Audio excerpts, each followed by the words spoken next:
You ever notice how just stepping outside into your garden, even for a minute, feels like a breath of fresh air for your soul? I was out this morning, coffee in hand, just watching a butterfly bounce around my marigolds, and I thought to myself, this little patch of green, it's more than plants and flowers. It's healing me in ways I didn't expect. Now, maybe you felt the same. Maybe there are days when things feel a little heavier. The house is quiet, your joints ache a bit more than they used to, and the world just moves a little too fast. But out there, in your backyard, on your patio, even just with a few pots on the windowsill, there's peace, purpose, and even power. Today, we're going to talk about something I believe more folks need to hear. How gardening isn't just a hobby, it's therapy. Real, hands in the dirt, soul-soothing therapy. Whether it's helping your body stay active, giving your mind something to chew on, or simply bringing a bit more joy into your day, gardening can be one of the most beautiful tools for living well after 60. Stick around, because we're going to explore how gardening can help you move better, think clearer, feel calmer, connect with others, and find a little more meaning each day. And trust me, you don't need a green thumb or a big backyard to get the benefits. If this sounds like something you've felt or something you've been missing, go ahead and tap that like button, subscribe to Vibrant Elders, and share your thoughts in the comments. I'd love to hear what your garden means to you. Now, let's talk about how all that bending, digging, and planting can be the best workout your body's ever had, without ever stepping foot in a gym. Number 1, physical health benefits. You know, a lot of folks think staying active after 60 means signing up for gym classes or pounding the pavement in new sneakers. But I've got a better suggestion, one that doesn't require spandex or a monthly membership. Grab a trowel and head to the garden. Seriously, gardening may not look like exercise to someone zipping by in a car, but if you've ever spent a morning pulling weeds or hauling a watering can back and forth, you know, it's real movement. The best kind, actually. It's gentle, low impact, and doesn't feel like a chore because your mind's focused on the plants, not the pain. And the truth is, the bending, reaching, twisting, and walking involved in gardening helps your body in more ways than one. Think about it. When you reach up to prune some branches or stoop to check on your lettuce, you're stretching muscles that might not get used otherwise. That's flexibility training right there, and it's helping your joints stay loose and your body feel more limber. I've got a neighbor, Betty. She's 78 and still out in her yard every morning before breakfast. She swears her knees feel better after 20 minutes in the garden than they do after a full walk around the block. And she's not alone.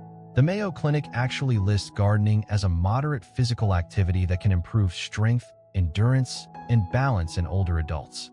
That means better mobility, fewer falls, and more energy for the rest of your day. Even your hands benefit. Digging in the soil, planting seeds, clipping dead leaves. Those little tasks work the muscles in your fingers and wrists, which can help with arthritis or stiffness. It's like physical therapy, but with flowers. Plus, you're not just working your body. You're doing something meaningful while you move, which makes all the difference. Now, I'm not saying you need to dig trenches or haul bags of mulch like you're building the Hoover Dam. Start small. Use tools that are designed for aging hands. Those soft grip, long handle ones you can find at almost any hardware store. Raised beds are also fantastic if getting low to the ground isn't easy anymore. They bring the soil up to you, so your back doesn't have to do all the work. And don't forget to stretch before and after. Just a few shoulder rolls, ankle circles, or a gentle twist at the waist can help prevent soreness later. Stay hydrated, wear a wide-brimmed hat, and always listen to your body. If it says, take a break, take a break. Gardening keeps your blood flowing, your muscles moving, and your joints engaged, without ever feeling like a workout. And when you look around and see the roses blooming or the tomatoes ripening, you realize you're not just taking care of the garden, it's taking care of you too. So next time someone asks what you do for exercise, you can smile and say, I garden. And that, my friend, is more than enough. Number 2, mental clarity and cognitive stimulation. Now, let's talk about the brain. You know, keeping the body moving is important, but keeping the mind sharp? That's what truly keeps us feeling alive. And believe it or not, your garden can be one of the best brain-boosting places you'll ever spend time in. Think about everything that goes into gardening. You're planning what to plant and where. You're remembering when you last watered the basil. You're noticing which leaves look a little off and trying to figure out what they might need. That's not just gardening, that's active thinking. Every little choice in the garden is like a workout for your mind. Science backs this up, too. A study in the Journal of Alzheimer's Disease found that regular gardening was linked to a 36% lower risk of dementia in older adults. 36%. That's huge. And the reason is simple. Gardening engages multiple parts of your brain all at once. Memory, problem-solving, focus, even creativity. Just imagine you're mapping out your garden beds. You've got tomatoes in one corner, maybe a patch of lavender on the side. You're figuring out how much sun each plant needs, what soil works best, what pests to keep an eye out for. That's mental engagement. You're learning, remembering, adjusting. It's everything your brain loves to do. And it's not just the big stuff. Even the small routines matter. When you track the growth of your plants, notice changes, or recall what worked last year and what didn't, you're strengthening those neural connections. It's like giving your brain a daily dose of vitamins without even opening a bottle. Let me give you an example. A gentleman I met at a community garden, Frank, 82 years old, told me he never used to think much about brain health. But after his wife passed, he started tending her old rose bushes. Before he knew it, he was keeping a journal, jotting down which ones bloomed early, what fertilizer worked, and how the weather played a role. He says his memory feels sharper now than it did 10 years ago, and he credits it all to those darn roses. Gardening also taps into something deeper, your ability to stay curious. Every seed is a small mystery. Will it sprout? Will it thrive? Why did this plant bloom brighter than last year? That curiosity, that sense of wonder, it's like fuel for the brain. It keeps you thinking, keeps you asking questions, keeps the mind young. And if you ever feel like your memory's slipping, start with something simple. Grow a few herbs. Basil, mint, rosemary. Label them, smell them, use them in your cooking. Every time you reach for that little pot and remember which plant is which, that's a win.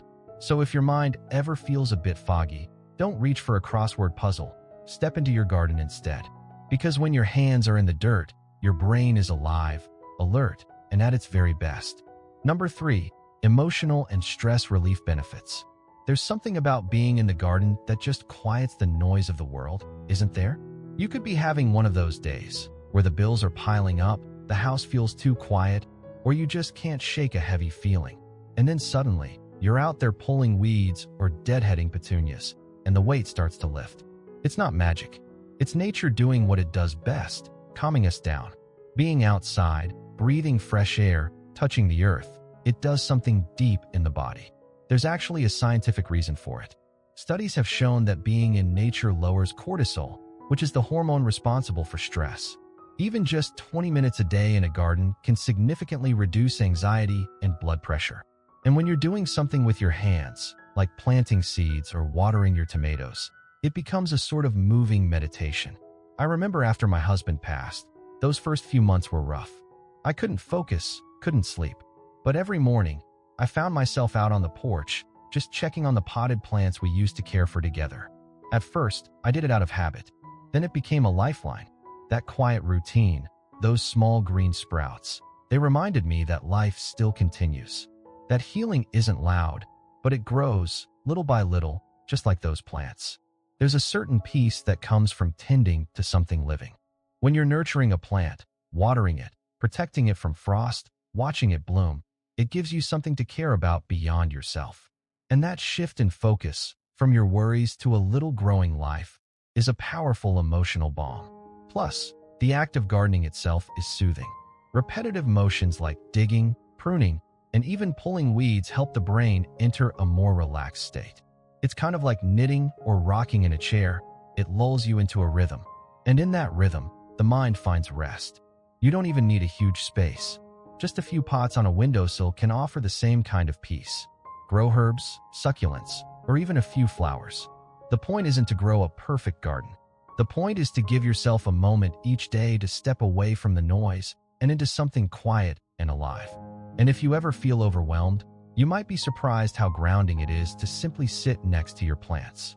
You don't even have to do anything. Just listen to the birds, feel the soil, watch the light shift through the leaves. It's not wasted time. It's healing time. So the next time the world feels like too much, step outside. Let your garden hold the weight for a while. It knows how to turn even the hardest days into something softer, more bearable, and, eventually, even beautiful. Number 4. Social connection and community. One of the things that can sneak up on you as you get older is how quiet life becomes. The phone doesn't ring as much, the grandkids get busy, friends move away or pass on, and suddenly those long stretches of silence can feel pretty lonely. But here's the thing, gardening has a way of opening doors, not just to sunlight and soil, but to people. Gardening connects us, even when we're not trying. Maybe it starts with sharing a few tomatoes with a neighbor or giving someone a cutting from your favorite rose bush. Before you know it, there's a back and forth, a friendly wave across the fence, a conversation about why your squash looks better than theirs this year. It's small, but it matters. There are also so many ways to garden with others. Community gardens, for instance, are popping up all over the country, from small towns to big cities. These spaces are amazing. You get your own little plot of earth, sure, but what really grows there is connection. People of all ages come together, trading tips, tools, and even recipes. And you can bet the stories that get shared over tomato rows are better than anything on TV. Doris, one of our viewers from Ohio, wrote to tell me about her Saturday garden club.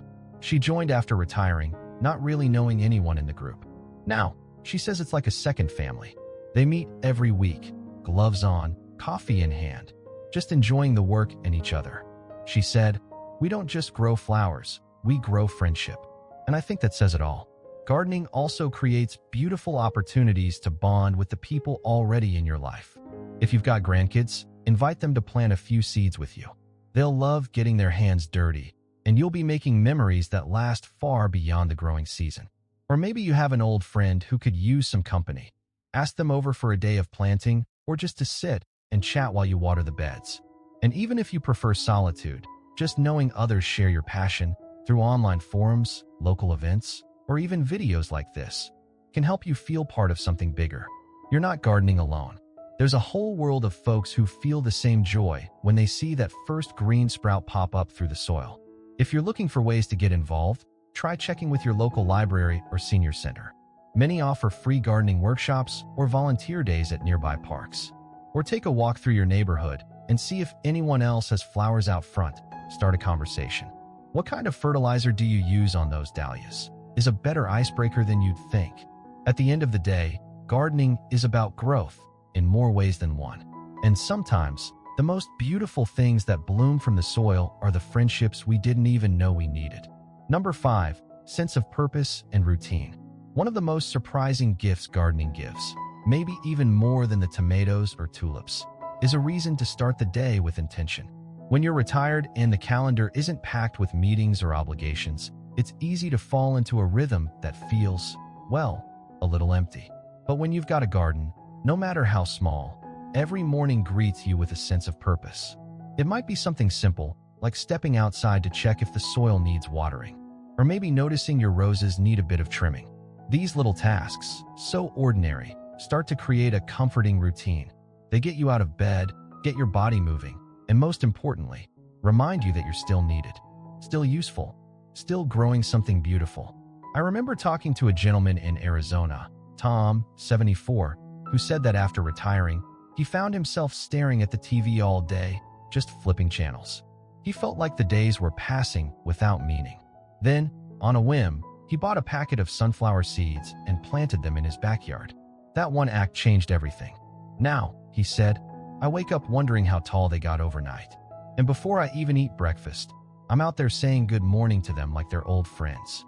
That's the magic of routine when it's tied to something living. Gardening also gives you goals, and that matters more than we realize. You plant in spring, you nurture through summer, you harvest in fall. There's a rhythm, a timeline, a natural reward. It brings structure to your weeks in a way that feels peaceful, not pressured. And the sense of responsibility, no matter how small, does wonders for your mental and emotional health. When you know those little begonias are depending on you for water, or that your grandchild is waiting to pick that first strawberry when they visit, you feel anchored, needed, important. It may sound small, but in a world that often forgets to include older voices, that feeling is powerful. There's actually research to back this up, too. A study published in the Journal of the American Medical Association found that having a sense of purpose in older age was strongly associated with lower risk of mortality and chronic disease. In other words, when you have something to care about, something that gives your day shape. You live better and longer. Even the quiet parts of the garden bring meaning. Watching the same flower bloom day after day can teach patience. Dealing with a pest or a plant that didn't make it reminds you that not everything goes as planned, but life keeps going, and so can you. So if you ever feel like your days are blending together, or you're just not sure what to do with yourself, try planting something. Anything. A tomato, a daisy, a single pot of mint. Let that be your reason to rise, to move, to care. And over time, you'll find that you're not just growing plants. You're growing peace, purpose, and a life that feels full again. So, after all we've talked about, the movement, the mental clarity, the calm, the connection, the purpose, I hope you're starting to see your garden not just as a space for plants, but as a space for healing. A space that gives as much as you give to it, maybe even more. You don't need a big backyard. You don't need to know every plant name or grow the perfect tomato. All you need is a willingness to care for something, to show up for it, even in small ways. Because when you do, something shifts inside you. Your days feel fuller. Your body moves with a little more ease. Your thoughts settle into something softer. And your heart, well, it remembers it's still needed.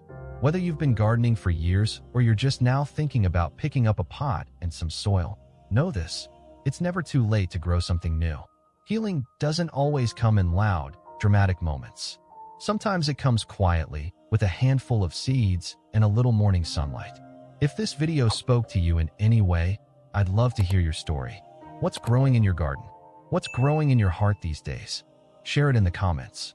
And if you haven't already, go ahead and like this video, subscribe to Vibrant Elders, and join this growing community of folks who are choosing to live well, live fully, and live with joy. Until next time, I hope your days feel purposeful, your mind stays sharp, and your hands stay busy in the soil. Because sometimes, all we really need to feel better is a little dirt under our fingernails.